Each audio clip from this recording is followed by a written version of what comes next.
a Huddle Sports Network broadcast. You can find us on Roku TV, Amazon Fire Stick TV, Facebook, and YouTube. Get all your sports news here first. The daily podcasts are Ken and Ken in the Morning, Lions Talk with Smoking Jeremy B, Wrestling Roundup, The Big Football Show, and more, Shield TV, Lions Villain Report, and Red Zone Rant. The afternoon podcasts are Valhalla, Grosef Sports, WCFL Dolphins Talk, The Cheap Seats, The Bodkin Show, Spirit of Detroit Podcast, and Maniacs. The nightly podcasts are Palace Hall Report, Frozen Tundra Network, Skull Gang 365, The Huddle Sports Network Open Mic, First and 10 with Foz, Main Event Football Show, Prime Sports World, The Man Cave, Prim and Proper Sports. Spitballing Podcast, Lions Fan Cave Chat, Puckett, 313 Den Podcast, The Guys Huddle, Shots from the Sideline, Let's Talk Sports, The Michigan Truth Sports Podcast, Off the Rails, NFC Northeast, Power Hours, and Detroit Lions News. Make sure you follow, like, share, subscribe, and comment. Hope you like all the shows. Good afternoon, but is a day that'll live in infamy. Years ago today, we saw these buildings fall. I'd like to take a moment of silence for the 3,000 plus souls that were lost that day.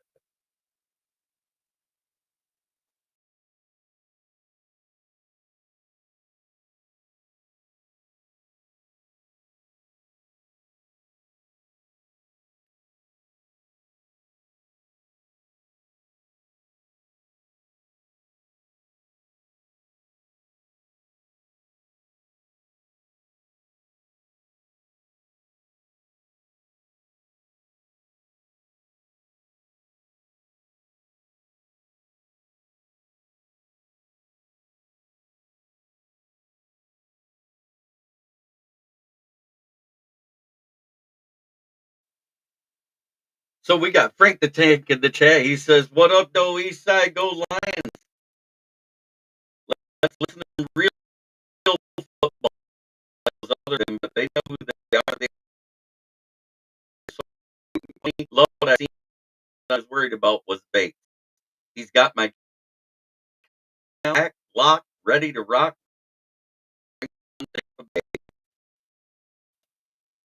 Good afternoon to all. Let's go Detroit Lions. One pride, NFC North Division Championship title. All grit, never back down. 1-0. And Dave Barnett says, remember. And Dave says, good afternoon, one pride. And good afternoon to you, Paul Jones. Thank you for tuning in. I'll never forget that day. I'll never forget the few days after. It was all so surreal. Good morning, Matt Henry. I want to say thank you to anybody who's ever served, anybody who's currently serving, anybody who's taken the time out of their life to write that blank check for our country. And if you did it because of 2001, I salute you more. And that's where I'm going to leave it at, because this is a very touchy subject. It's a very sad time for me. Ricky Sakata in the chat. Thank you, Ricky. That being said, let's get into it.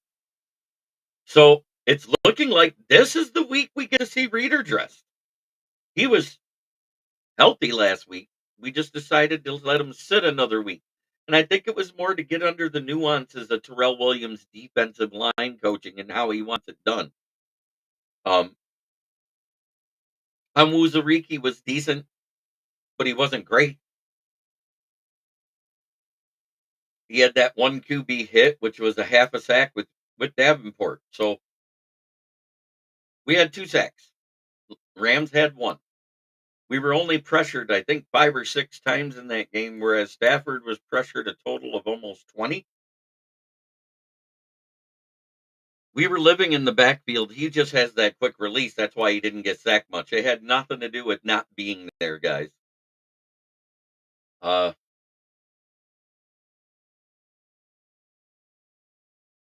there's a chance, if Houston's not dressed this week, does that mean he's material? And I'm not trying to just drum up talk. I'm asking a real question here because if he's undressed another week, I believe that injury is worse than everybody thought. They're hiding him by putting him on the active roster and going to use him for trade bait. Fred Peterson says, "Good afternoon. It's a great day to be a Lion. One pride." Um, TK goes back to the practice squad more than likely, and they're going to decide after practice this week who gets called up out of those four wide receivers. Will we see Isaiah Williams get some snaps at actual wide receiver? Because we didn't see him at all last game. So I'm just out of curiosity. I want to know where you guys sit on it. Fred Peterson, I don't know how people do it. I cannot stand dealing with customers. They want everything done for free and done yesterday. Yep. And you are absolutely right, Frank the Tank. Stafford got rid of that ball because these boys were coming to get him. 100%. I mean, Hutch hit him 4 times. Reeder hit him. Davenport hit him an extra time other than the sack. Aleem got in there and hit him 1 time. He was hit 13 times in that game total. We were back there. A couple of them led to penalties because they were late. I don't care.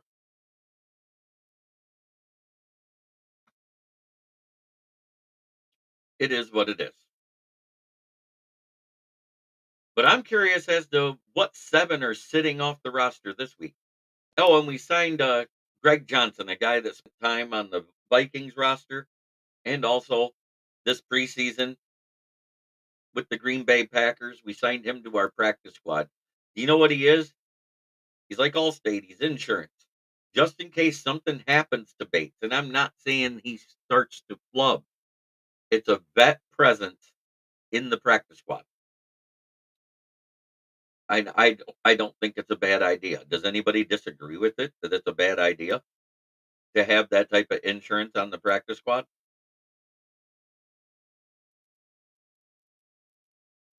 But I'm interested to see who sits this week. Who's going to be in Dan Campbell's doghouse, so to speak. That's kind of how the sitting works. It's whoever's in AG, Ben Johnson's, and Dan Campbell's doghouse for the most part, unless they're coming off of an injury and rehabbing. Yoli Cruz, top Huddle Sports Network fan on Facebook, says hello, everyone, and JB. Great to see you, Yoli. Glad to be here.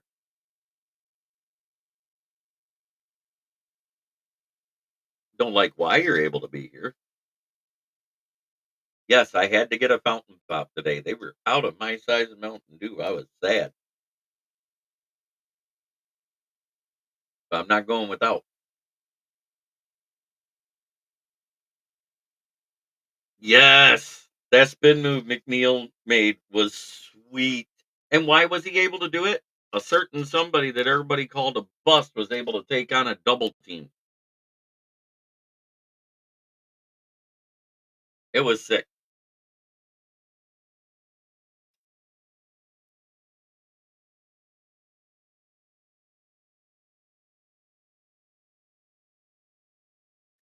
Dealing with the public, it takes a certain mentality. You have to remember their opinion doesn't matter. They're always right, and you just got to placate them and go, "Yes, sir. No, ma'am. Yes, ma'am. No, ma'am." Be polite. It sucks. It does. I've been in customer service most of my life. The best times I remember working where I didn't have to deal with customer service was when I was doing construction because I didn't talk to the customers at all. Unless it was, "Hey, do you mind cleaning this up over here? You got a little mess left in my flower bed." Sir, ma'am, whoever.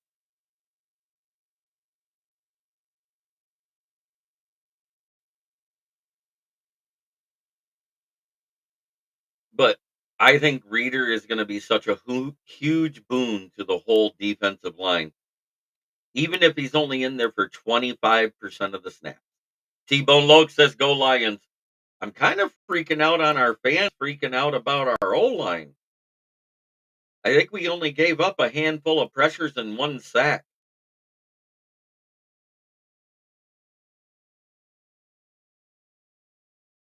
So, and three of our guys were very highly ranked. And as a matter of fact, I think our O line, despite their in game woes, ranked in the top 5 for the league statistically last week. So,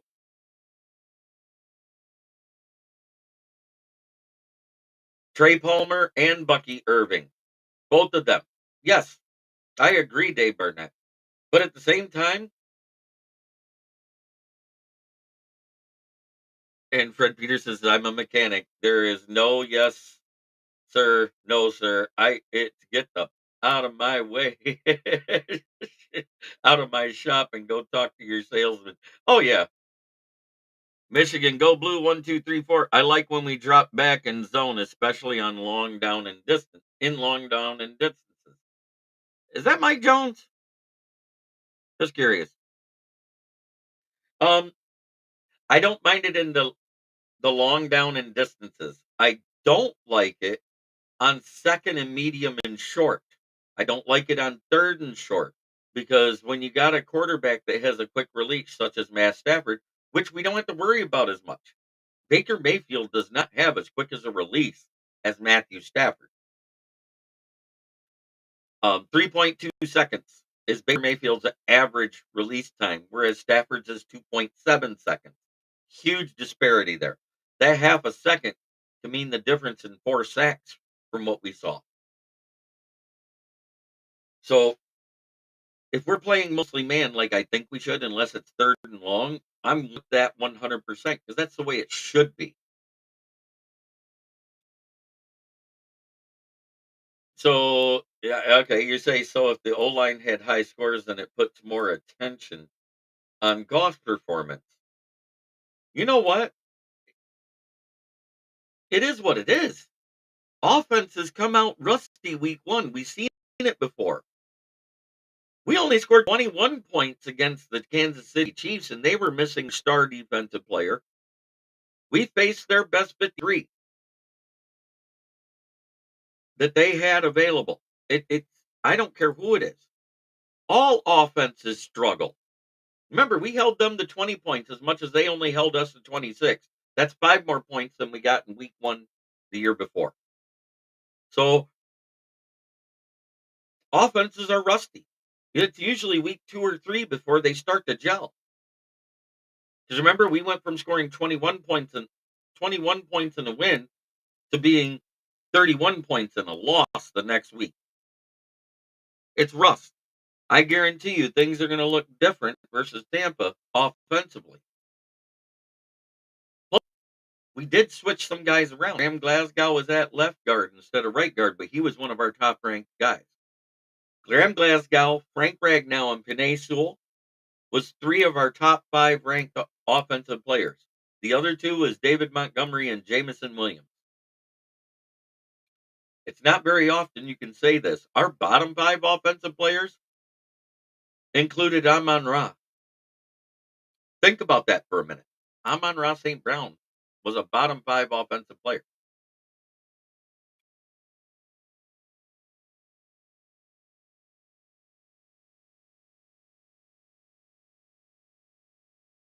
So we increased our average scoring in week 1 by 5 points.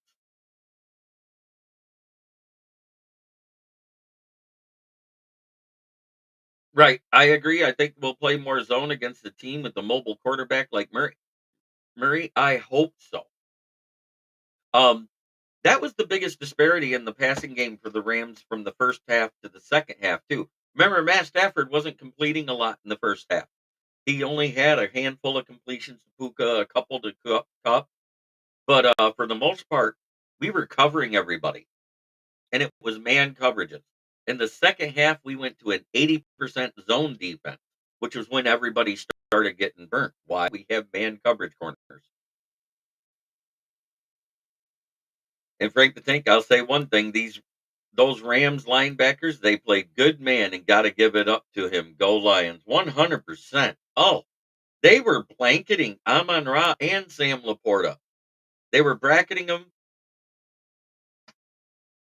I loved it when Dennis Rakestraw came in and played press man coverage. Yes, that's what got those slot guys knocked off their game. because the slot guys were feasting when everybody else was being held up. I noticed it too. It's the little things. It's the little things you see, the nuances that you got to really pay attention to. And as soon as it was zone, they would audible out of a run play and call a pass play. If it was man, they would audible to a run play. This was perfect, though. Jamison Williams come out and played great because we've been hearing all preseason. Now everybody saw it, and that includes the 31 NFL teams. Offensive will be the top three for sure, 100%. Um, and I said that was the biggest thing. They focused so much on Amon Ra, Sam Laporta. That's what left.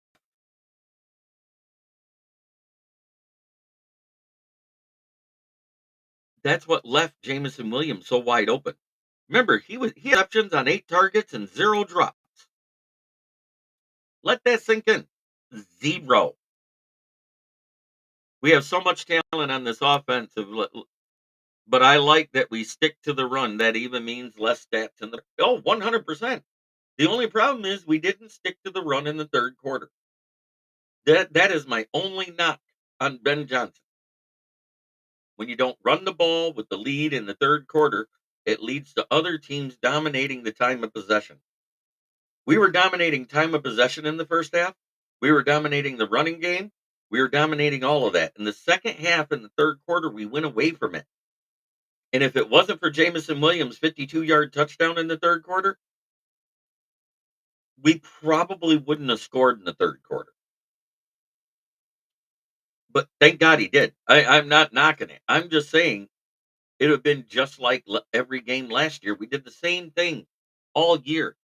The only third quarter score we had last year was Brian Branch's defensive touchdown.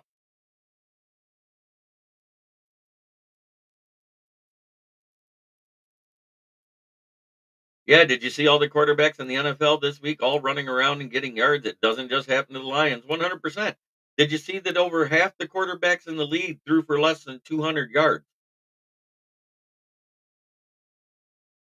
Almost half of the quarterbacks in the NFL threw for less than 100 yards. One of them even threw for less than 100.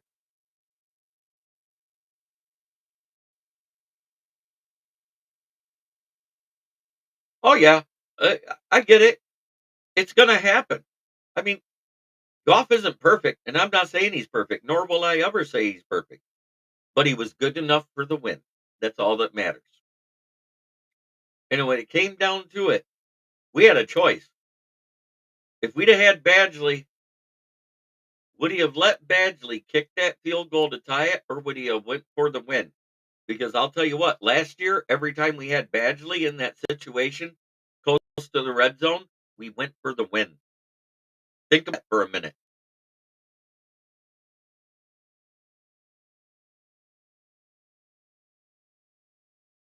That should tell you the trust that our coach and Dave Phipp has in Jake Bates. While all of us fans were questioning it, they didn't. They ran him right out there.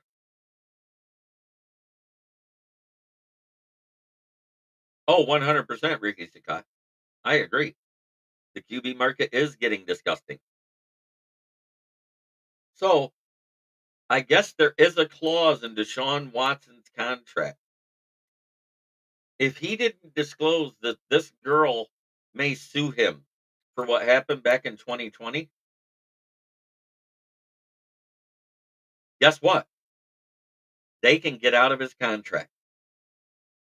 Because if this is something that the NFL can end up suspending him on, because it's a separate deal, she was not part of the class action lawsuit, they can get out of the next 2 years of his contract. All the guaranteed money goes bye-bye. And that's good for Cleveland. It's bad for Deshaun Watson. He better hope he had disclosed that he did something with this girl.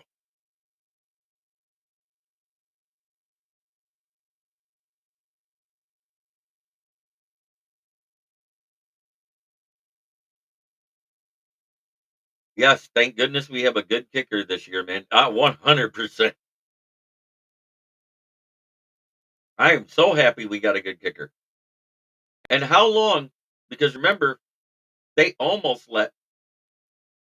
Don't worry, bro. It'll be okay third quarter while other teams making adjustments. What I'm saying is, I don't need him to adjust when we don't have to adjust.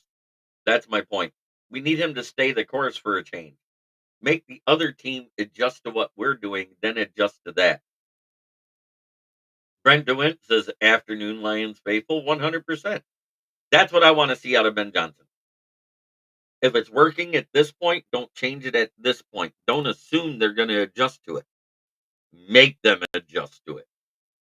Because if you change the way you play, defense has to change the way it plays. But if the defense has been giving it up all day, why change it?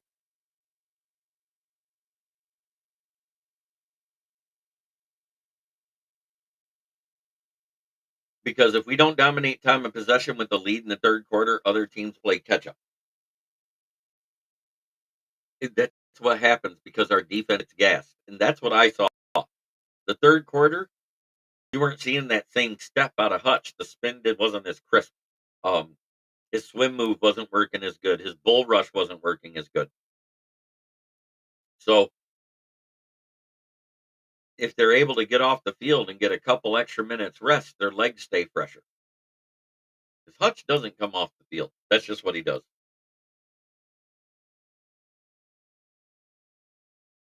And that's when it becomes a pressure instead of a sack. Good afternoon, my Detroit Lions pride. Yes, Brent, how are you, brother?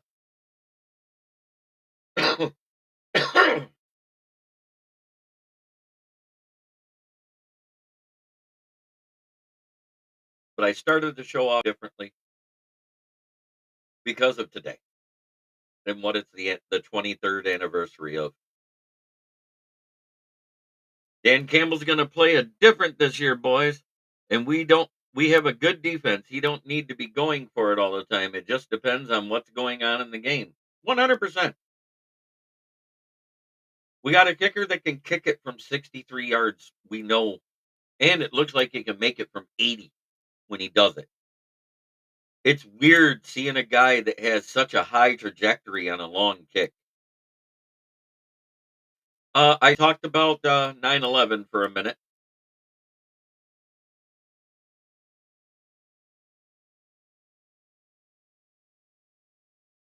Yes, 100% David Barnett. I saw the same thing. How am I doing? I'm doing fantastic. I went and picked up tickets to go see Michigan play this weekend. I'm happy as all get out. Thank God I didn't have tickets to last week's game. I'd have been embarrassed.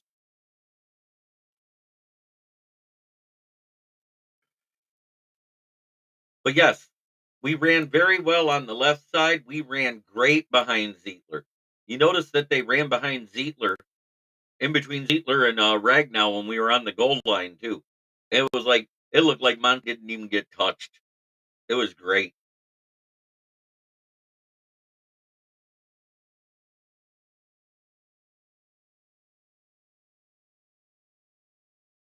And that's because Zietler is a better run blocker. Why beat around the bush? Tell it like it is. It's the truth.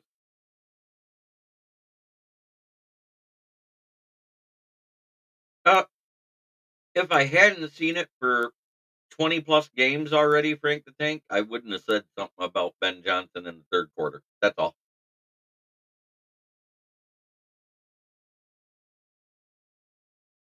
But Baker Mayfield holds the ball a little longer than Stafford does.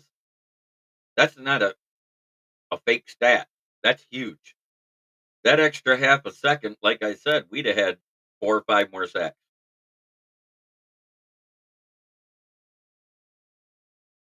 Yeah, but Stafford's average career wise has been 2.7 seconds. Baker's career wise is 3.2. 3.2 versus that 2.7.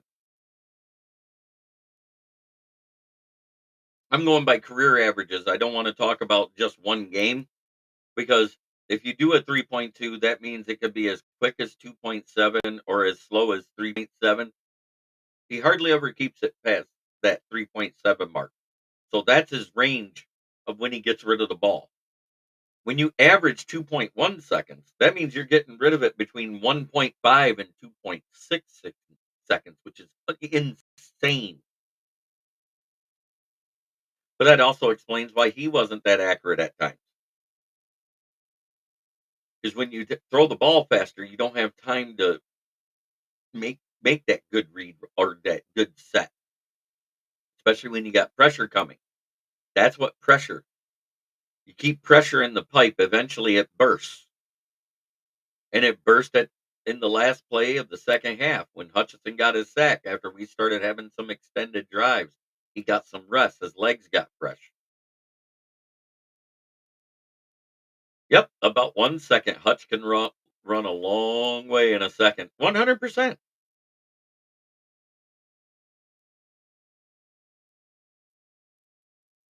I think we're going to see Carlton Davis covering Mike Evans, and we're going to see and company cover Chris Godwin. Chris Godwin's the faster one.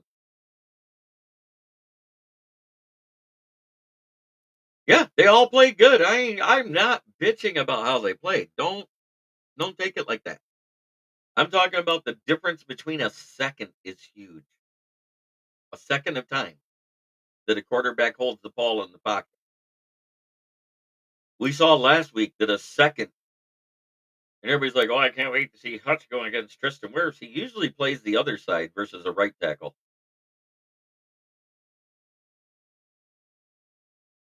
And Brent says if Baker is getting rid of the ball as fast as Stafford, that would probably mean 3 or 4 interceptions for us. In all actuality, we should have had 4. We had a corner drop 1, and we had Brian Branch drop 2. Matt Stafford, salty as fuck, bitching about the blue at Ford Field matching the jerseys when he played here and it's been that blue his entire career and it's been that blue we wear for his entire career. Holy shit. If that's the case, you never should have completed a pass to Calvin Johnson.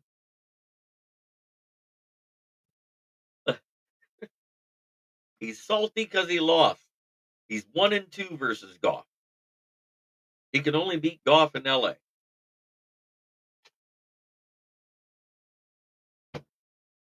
There, I said it.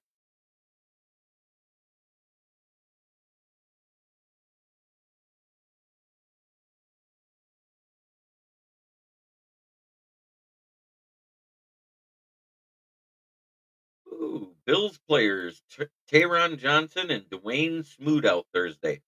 I don't think either of those are key players, but I'll look them up because tonight is the Wednesday talk with the Pick'ems. Frank the Tank, all military, all veterans, thank you for your service. Thank you for my freedom. God bless America. 100% for you, sir. I signed that blank check before I was 18 because I had to have my dad sign me in at 17 years old for delayed entry program because I was graduating at 17. I turned 18 in basic training. Stafford can't win a coin toss at Ford Field. That's funny.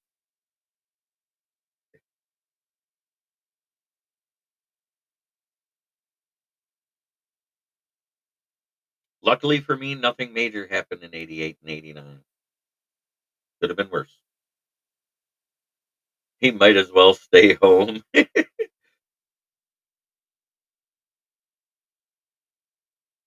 And Frank the Tank says, I know I get mad at him too when he don't run the ball in the third. Yep. Stafford got syphilis from Kelly. That's what's really affecting his color vision, making him mad. Probably because she's been messing around with porn star Jimmy, who had his free year at the Bunny Ranch last year as one of his sponsors of him playing for the Raiders. Ba-dum-bum.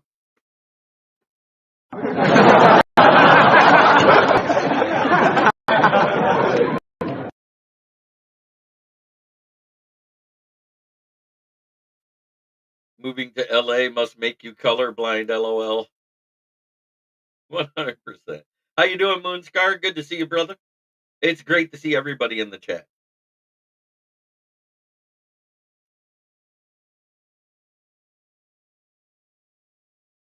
I am not ignoring people. I'm using my phone for internet because the internet dropped out on the house, so it's a little slower than it usually is.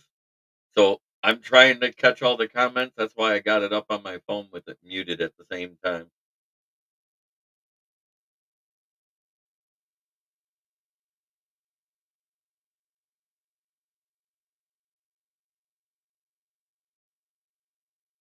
Thank you, brother. Glad to hear it. I'm glad you're doing good because I'm actually seeing it on my phone faster than I'm seeing it on my screen, which is weird. I'm used to it being here before it goes there. So, who's your pick for sitting this week? Because I have the feeling we're going to see a. Do I know if he is going to play? I know nothing about if he playing or not because he was dealing with the lingering injury. He started to come back to practice. It was great that he had a full practice, but they saw enough to sit him. So let's see what they say after Friday because I don't want to say yes or no and be wrong. I'm going to watch the presser in the morning because that'll tell me all I need to know. Because if it sounds like he's struggling at all, you'll hear it in Dan Campbell's voice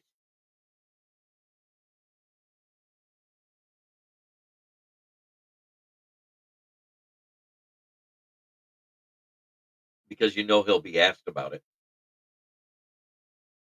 Somebody asked me, "Is ARSB going to come back and play good?" I said, "They made sure they took him out of the game because they didn't know that the chemistry was built between JMO and Goff. So that chemistry that they built this offseason that we saw at camp, that we heard about from the coaches, from Goff, from JMO, it finally showed on the field. It put the NFL on notice.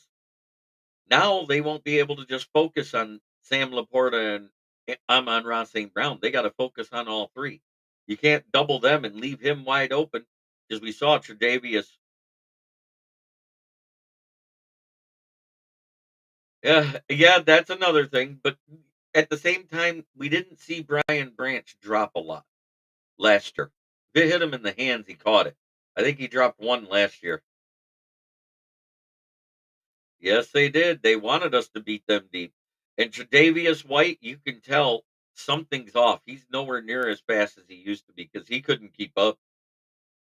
He didn't. He could came out of that break way too slow. JMO had 2 yards on him by the time he got turned around on that double move.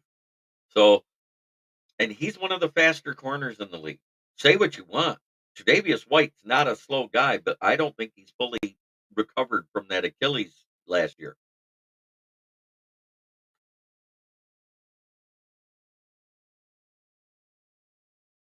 I still think it was a good pickup, and come mid-season, he'll be playing fine. And think about this: Rams are considered an outside shot at making the Super Bowl. If you make the playoffs and they consider them a playoff team, aren't you considered a semi Super Bowl contender? Because how many times have wild card teams made it all the way? Up until recently, it was a lot. That's a trend that happened for years. Yep.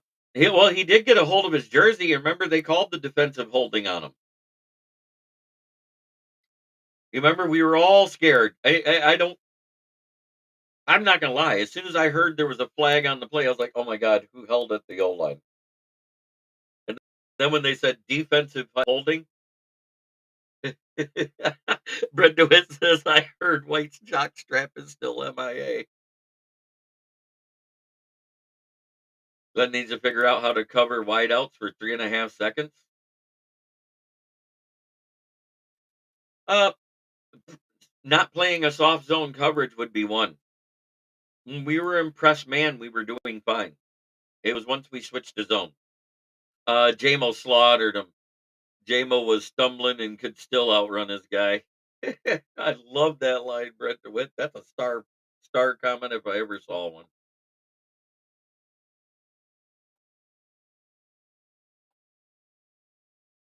Let me get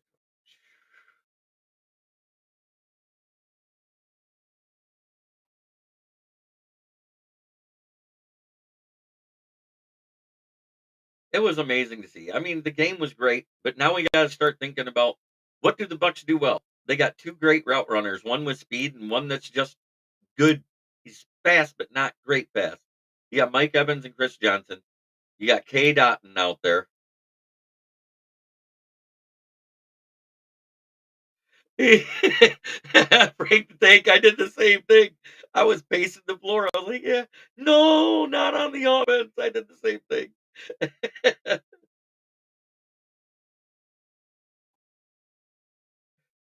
Uh, that's a PTSOL moment. When any flag comes out on a touchdown, what do we immediately think? It's on the offense. We do it every time because we've seen it so many times in our lifetime.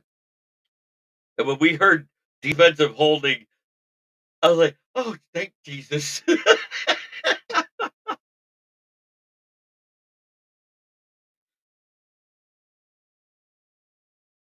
Oh, and take a minute to see my promo because I already did the huddle. This is for kneecap biting with the Motor City Lions. Lions talk with Smoking JB. Here locally in the community, make sure y'all go check out Kneecap Body by Jeremy Campbell.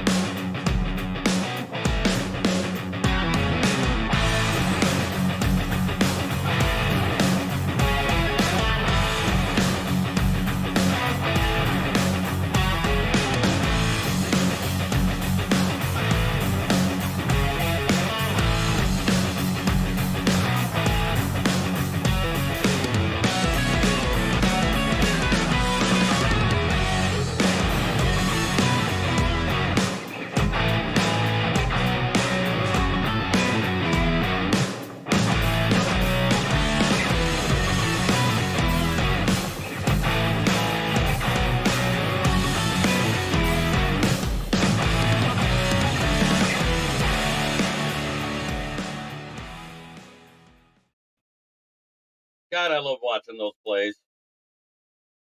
I don't know about you guys, but I love it. Game's just going to get like the Rams against Tampa. Lions are going to stop the run, force Tampa to beat them in the air. Do you know Mike Evans is going to play good? So, oh, we do know. Yeah, I know. Mike Evans is an amazing wide receiver. He gets his 1,000 yards every year, no matter what happens, even when he misses games. One of the only wide receivers to do it as many years as he's done it. So I'm not going to knock anything about Mike Evans. His game is on point. But at the same time, I want to look at something real quick.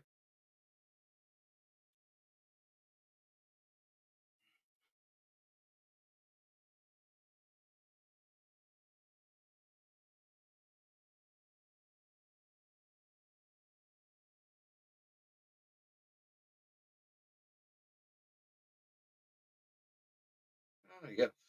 There we go.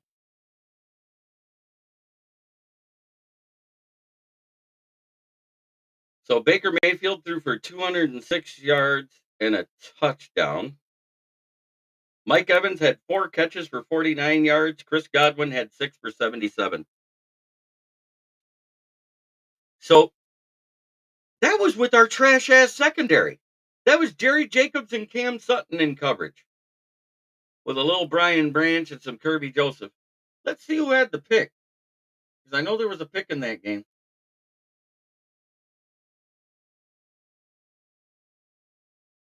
You know who had the pick in that game? I remember. It was the first of his career. He got his second versus Bryce Young with New Orleans. It was Will Almaris because Isaiah Buggs batted the ball in the air. Remember that? Will Harris got an interception.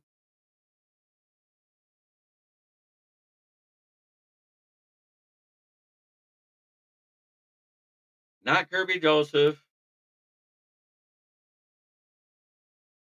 You know who had the sacks in that game? You're going to be shocked when I say this name. The only sack came from Julian Aquara.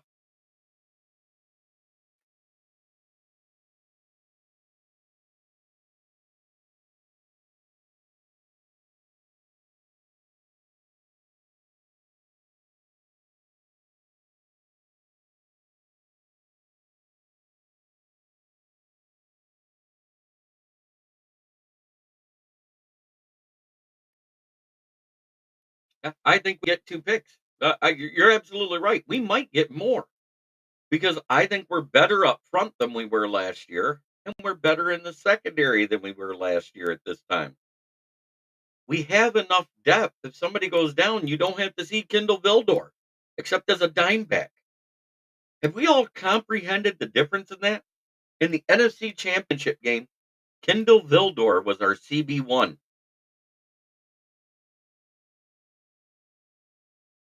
Let that sink in.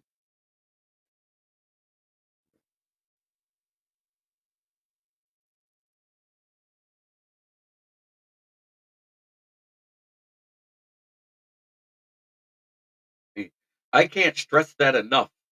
The difference in the secondary.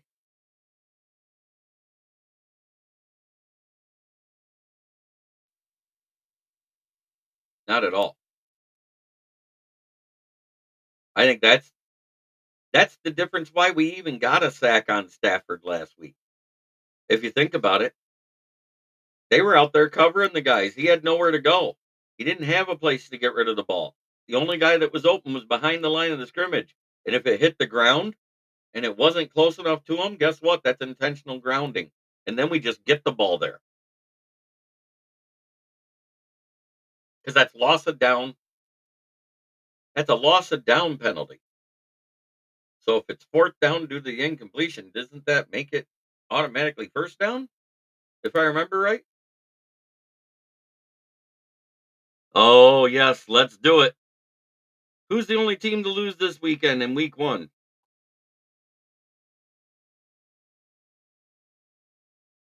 Fuck the Packers.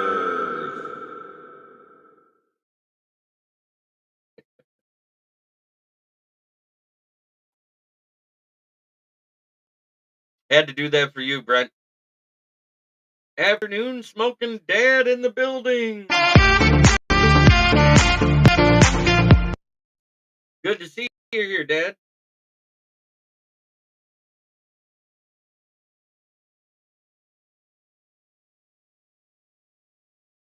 Patty Grimes shows up. What's up, Patty Grimes? I'm doing great. I was just looking at the stats from last year. Baker Mayfield was 19 and 32 for 206 yards and 1 pick.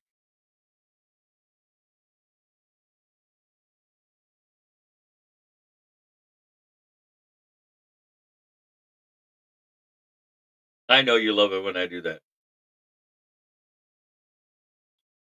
Wow. They had 3 sacks against us in that game. How'd we do rushing wise? I can't remember. Craig Reynolds, 15 yards. David Montgomery. Oh, that was the game when Gibbs was hurt. 6. David Montgomery was 6 for 14 yards. Ozigbo played. He was 3 for 5 yards. Jared Goff had 2 rushes for 3 yards. Holy smokes, I can't believe it happened. Khalif Raymond had a rush for 3 yards. That was the Amon-Ra and J-Mo show on the 2 catches for 53 yards and a touchdown from J-Mo. Amon-Ra had 12 for 124 for 10.3 yards and a touchdown. That bum plays for Broncos. I don't even want to talk about his stats. He had 50 yards. Well, we'll leave it at that. No touchdowns, but they were key ones because they got us first down. Sam Laporta, 4 for 36. Mayfield is a gamer. He does got grit, 100%. And it looks like they got their O-line right.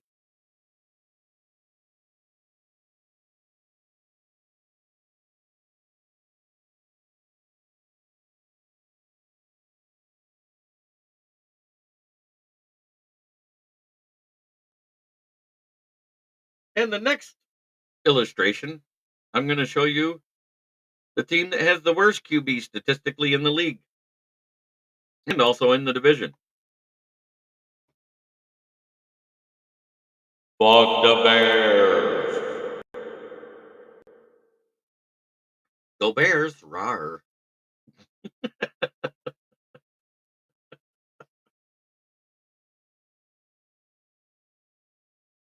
And as much as we hate to say it, in our division, statistically last week, the best quarterback plays for this team, but they can still go get skull-fucked. They played the Giants. I expected it.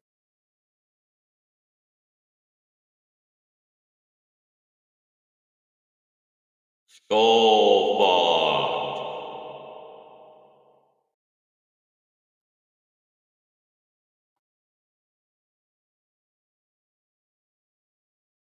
Fuck them all. 100% Dwayne Keene. I love that I made you laugh, Dale. Oh, I have too much fun with that. I thought Caleb Williams was the offensive rookie of the year. I know. He's going to be MVP of the league week 1. He's going to throw for 300 plus yards and 4 touchdowns. Oof. Those Bears fans sound awfully delusional now.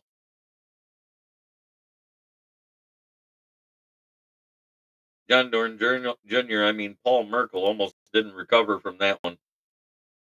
Oh, yeah, we did the FTP 100%.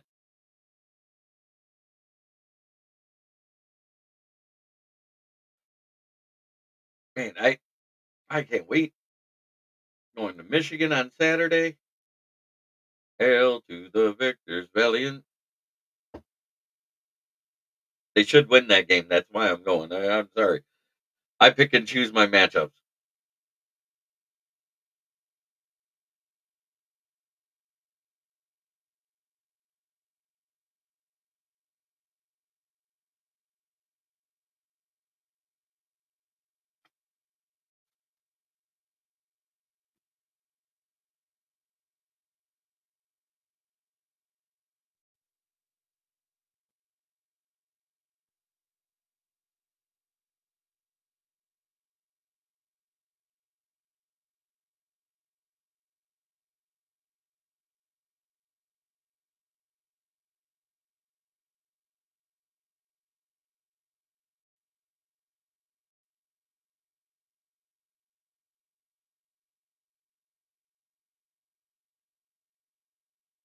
So it looks like I'm going to be in the northwest corner of the end zone, right next to the band.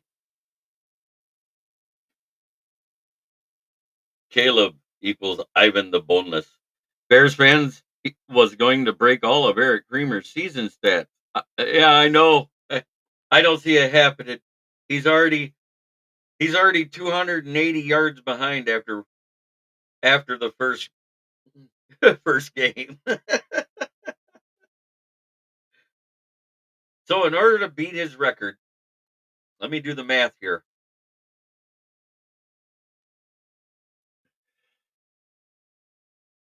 Let's go blue, Michigan Wolverines, Big Ten championship, national championship, 1-1. Let's make it 2-1, 100%.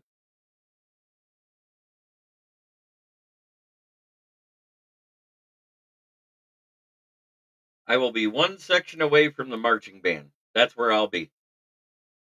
That's with all those young kids. And I'm at the section that's right next to the brick. There's nobody sitting behind me. So you know what that means?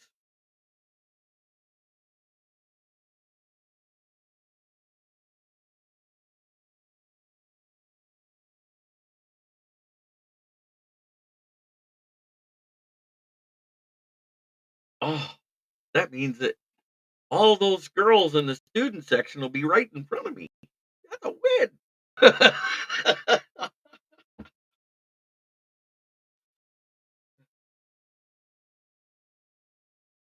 Fuck Ohio and State. I got you.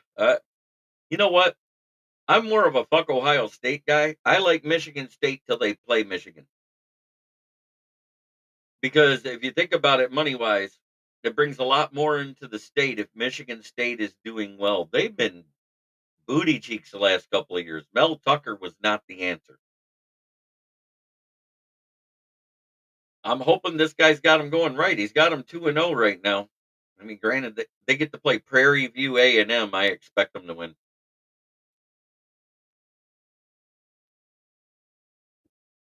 Yeah, my two favorite teams are Michigan and anybody who plays Ohio State. Anybody. Caleb Williams, smaller version of Bustin Fields. I thought he was actually taller than Justin. Let me see. I could be wrong. Yes.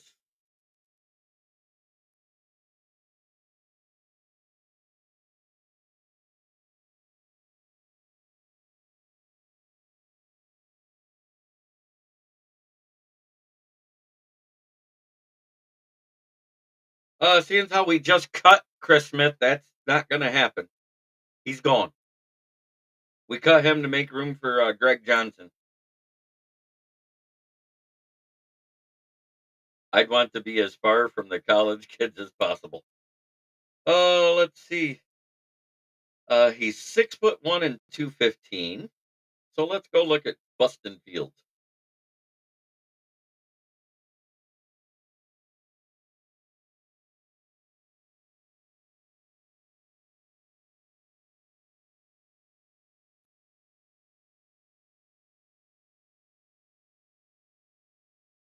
Oh, I guess he is bigger.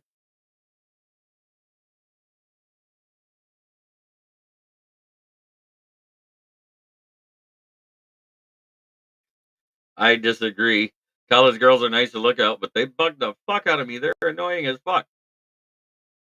Oh, yeah, there's no national championship, but we are the defending national champs, is what he meant by it.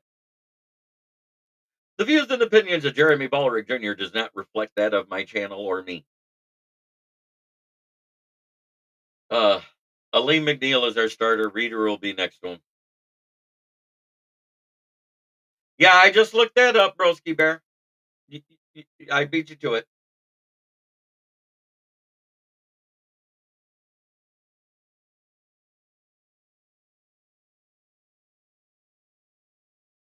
So I was wrong, but he visibly looks bigger. I don't know what it is about it on the field. Maybe it's how he holds himself. Maybe he has better posture. I don't know.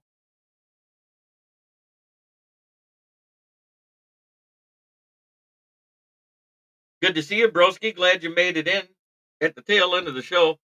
I already did the sponsorships. I hope you guys all remember to like and share.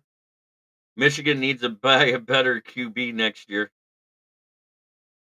Blind squirrel gets a nut once in a while. Yes, sir. I get it. Hey, I'm just saying there's something about Caleb and the way he carries himself. He looks in pads and everything. He looks like a bigger quarterback than Justin Fields ever did. Caleb is stocky, though. Hits the weights. I didn't realize about him until I started researching. Oh, I know he works out. And yes, he has a girlfriend. I just call him LGBTQB1 because of how he answered that reporter when he said, say bear down. And at the draft, he grabbed the microphone and goes, go Bears. He's been LGBTQB1 ever since. I won't change it.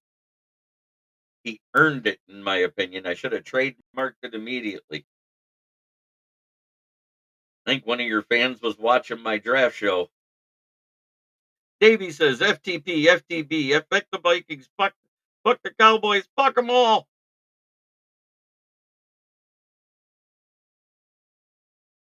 What's that line from that movie? Nail them all, fuck them.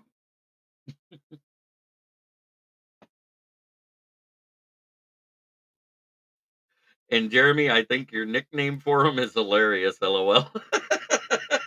I'm glad you do.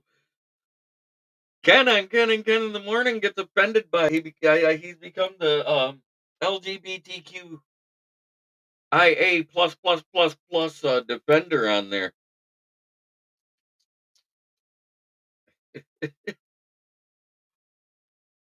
I still got to get that jersey made before it's time for us to play them because I want to be at the tailgate wearing it. Number 18, LGBTQB1. I think that would be the greatest troll job ever.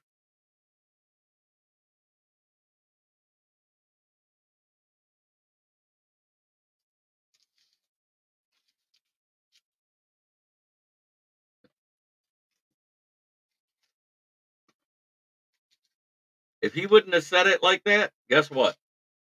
I wouldn't have called him that. But when he was drafted on the stage, he said, "Go the Bears," or "Go Bears," or whatever.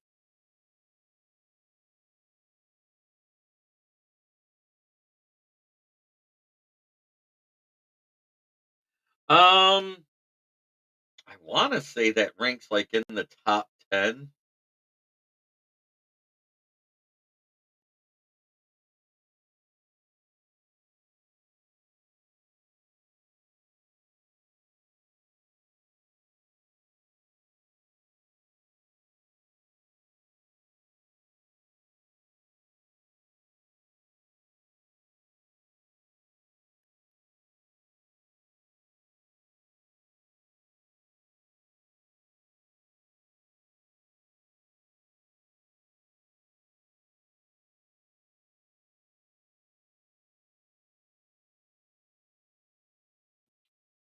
Sixth highest in the Big Ten.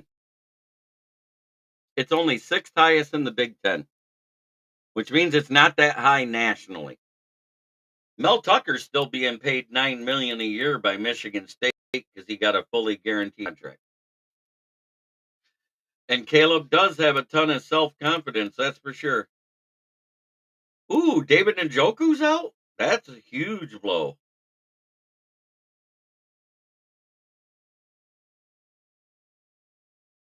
Their quarterback's been out ever since he got suspended. What has he played? 13 games?